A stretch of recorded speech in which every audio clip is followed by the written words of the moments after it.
எல்லா புகழும் இறைவன் ஒருவனுக்கே. இன்றைக்கி நம்ம சேனலில் ஒரு 5 பேர் சாப்பிட்ற மாதிரியான சீரக சம்பாவில் மட்டன் பிரியாணி எப்படி செய்கிறதுன்னு பார்க்க போகிறோம். அதுக்காக ஒரு 1/2 கிலோ மட்டன் எடுத்து கழுவி எடுத்து வச்சுருக்கிறேன். ஒரு 1/2 கிலோ ரைஸ் எடுத்து அதை நல்லா ஊற வச்சுருக்கிறேன். அதுக்கு தேவையான பொருட்கள்லாம் எடுத்து வச்சுருக்கிறேன். ரொம்ப சிம்பிளாக ஈஸியாக குக்கரில் எப்படி செய்கிறதுன்னு பார்க்க போகிறோம். இதுக்கு முன்னாடியெல்லாம் நம்ம பேனில் செஞ்சுருந்தோம். இன்றைக்கி நம்ம குக்கரில் எப்படி செய்கிறதுன்னு பார்க்க போகிறோம். வாங்க வீடியோக்குள்ளே போகலாம். 1/2 கிலோ அரிசி வேகிறதுக்கு தகுந்த மாதிரியான ஒரு 6 லிட்டர் குக்கர் எடுத்து அடுப்பில் வச்சுருக்கிறேன். இப்போ அடுப்பை ஆன் பண்ணிக்கிடுவோம். குக்கர் சூடான உடனே ஒரு 50 ml தேங்காய் எண்ணெய் ஆட் பண்ணியிருக்கிறேன். அதே மாதிரி நெய்யும் ஒரு 50 ml எடுத்து வச்சுருக்கிறேன். அதையும் அதில் ஆட் பண்ணிக்கிறேன். எண்ணெய் சூடானதும் ஒரு 2 ஏலக்காய், 2 கிராம்பு, ஒரு இன்ச் அளவுக்கு பட்டை அதில் ஆட் பண்ணிக்கிறேன். அது பொரிஞ்சு வர நேரத்திலேயே ஒரு 2 பச்சை மிளகாய் அதையும் அதில் ஆட் பண்ணிக்கிறேன். ஒரு 200 கிராம் பெரிய வெங்காயம் எடுத்து சாப் பண்ணி வச்சுருக்கிறேன். அந்த சாப் பண்ணி ஸ்லைஸ் பண்ணதையும் அதில் அப்படியே ஆட் பண்ணிக்கிறேன். பிரியாணிக்கு தேவையான 20 கிராம் உப்பு. 1 கிலோவுக்கு நம்ம எப்போயுமே 40 கிராம் போடுவோம். இப்போ 20 கிராம் உப்பு எடுத்துருக்கிறேன். அந்த 20 கிராம் உப்பையுமே இதில் ஆட் பண்ணிக்கிறேன். ஆட் பண்ணிவிட்டு வெங்காயத்தோடு சேர்த்து எல்லாத்தையும் மிக்ஸ் பண்ணி விடுங்க.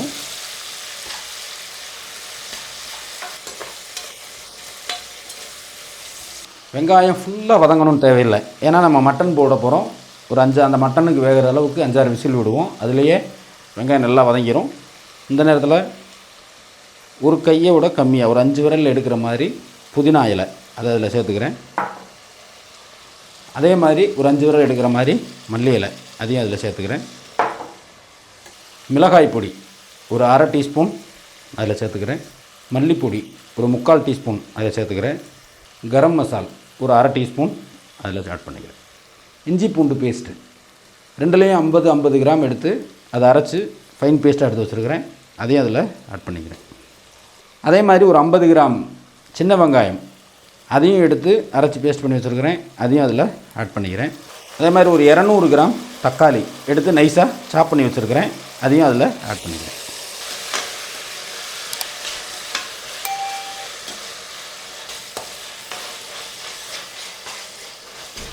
ஃபுல்லாக வதங்கணும்னு அவசியம் இல்லை. ஏன்னா நம்ம விசில் விட்டு தான் வேக வைக்க போகிறோம். மட்டன் வேகிற அந்த இதுலேயே எல்லாருமே நல்லா வந்துடும். இந்த நேரத்தில் ஒரு 100 ml தயிர் எடுத்து அதில் ஆட் பண்ணிக்கிறேன்.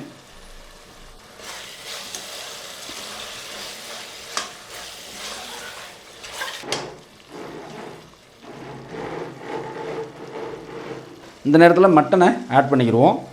மட்டனை கழுவி எடுத்து வச்சுருக்கிறேன். ஒரு 1/2 கிலோ மட்டனு பிரியாணி பீஸாக போட்டு வாங்கியிருக்கிறேன். அதனால் அந்த டயத்தில் மட்டனை ஆட் பண்ணிக்கிடுவோம். மட்டனை ஆட் பண்ணிட்டு அதை நல்லா ஃபுல்லாக கிளறி விடுவோம்.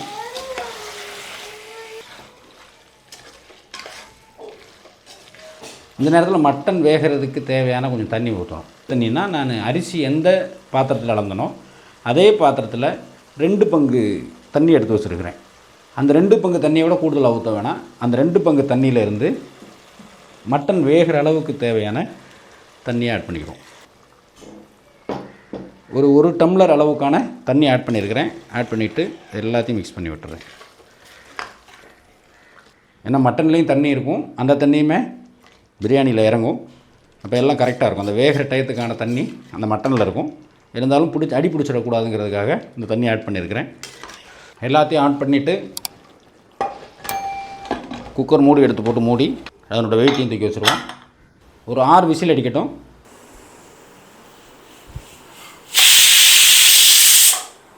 ஏழு விசில் அடிச்சிருச்சு. இந்த நேரத்தில் அடுப்பை ஆஃப் பண்ணிக்கிடுவோம்.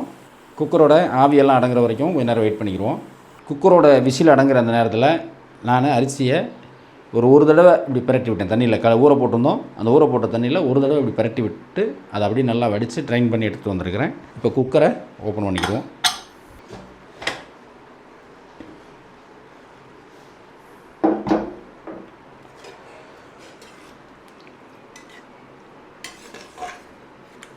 மட்டன் நல்லா வெந்திருக்கிறான்னு பார்த்துக்குருவோம். ஒரு பீஸ் எடுத்து நல்லா சூடாக இருக்கும். ஒரு தண்ணியில் அப்படி போட்டு பார்த்திங்கன்னா நம்ம அமுக்கிறதுக்கு ஈஸியாக இருக்கும். ஒரு 3/4 பருவம் வெந்திரிச்சதை அதை விட கூடுதலாக வேக விட்டுறாதீங்க. ஏன்னா நம்ம அரிசி போட்ட பிறகு 2 விசில் விடுவோம். அப்போ அதுலேயும் இன்னும் கொஞ்சம் வேக்காடு கிடைக்கும்.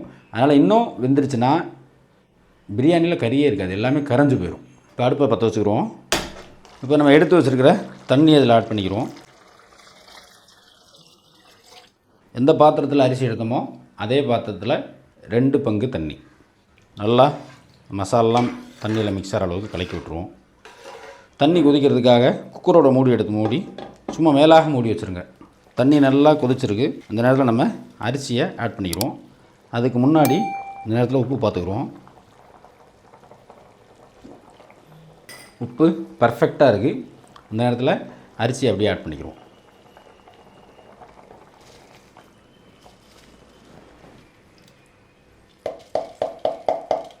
அரிசி ஆட் பண்ணிவிட்டு ஒரு தடவை அப்படி நல்லா எல்லா இடத்துலையும் பிரட்டி விட்ருங்க. ரொம்ப கிண்ட வேணாம், இது ஒரு தடவை செஞ்சால் போதும். குக்கர் மூடி எடுத்து சும்மா மேலாக மூடி விடுங்க. ஏன்னா ஒரு கொதி கொதித்த பிறகு தான் நம்ம மூடியை போட்டு லாக் பண்ணுவோம். அது ஒரு கொதி வந்துருச்சு. ஒரு கொதி வந்தோடனே திருப்பி ஒருக்கா அரிசியை பிரட்டி விட்டுருவோம். பிரட்டி விட்டுட்டு குக்கர் மூடியை போட்டு மூடி வெயிட் எடுத்து வச்சுருவோம். ஒரு 2 விசில். ஏன்னா பிரியாணி அரிசி இது பச்சரிசினால் ஈஸியாக வந்துடும். 2 விசிலில் நம்ம அடுப்பை ஆஃப் பண்ணிக்கலாம்.